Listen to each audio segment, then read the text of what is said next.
yesterday brought some big thunderstorms once again, and in some coastal areas, for example around the Irish Sea as well as the North Sea coast, we had some persistent sea fog. And that will be a continuing issue for the next couple of days. Some spells of warm sunshine for many though, and perhaps fewer heavy showers. And that's because high pressure is close by. Very few isobars on the chart. That means little wind to move these storms on when they do come along. And that's why we're seeing such intense and such large amounts of rain from those storms.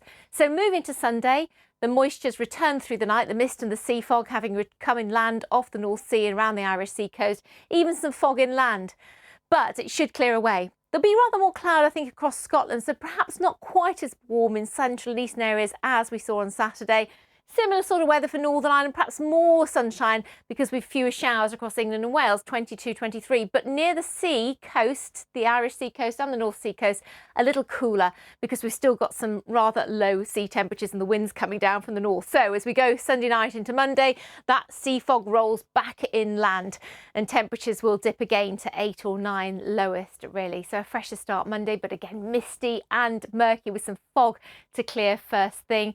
That, as you can see, northerly continues to just hold some of that fog perhaps right on the coast, and then inland we get some warm sunshine, probably fewer showers as well, but because it's a slight northerly drift, temperatures might be just a degree or two lower than those of Sunday, but still feeling warm, and the sun is still just as strong. That's important.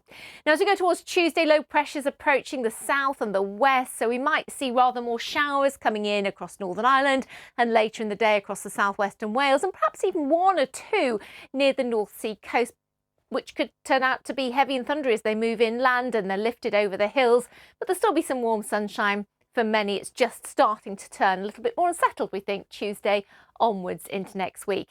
Now, beyond that, this area of low pressure may then start to bring in some not just wetter weather, but windier weather as well. So that will give quite a lot of intense and heavy, potentially even thundery rain, because there's a lot of instability in the atmosphere. It looks at the moment as if it will be across central and eastern areas of England, but there are showers further west anyway.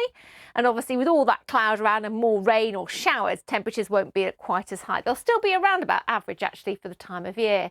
Taking it beyond then, that low pressure, as you can see, still just drifting its way, we think, northwestwards. High pressure just towards the west. So we're balanced really, as you can see, between the drier, more settled high pressure weather towards the south and the west, and that low pressure with its winds, chilly winds as well, coming down from the north, and its rain. So temperatures will tumble a bit more potentially on Thursday.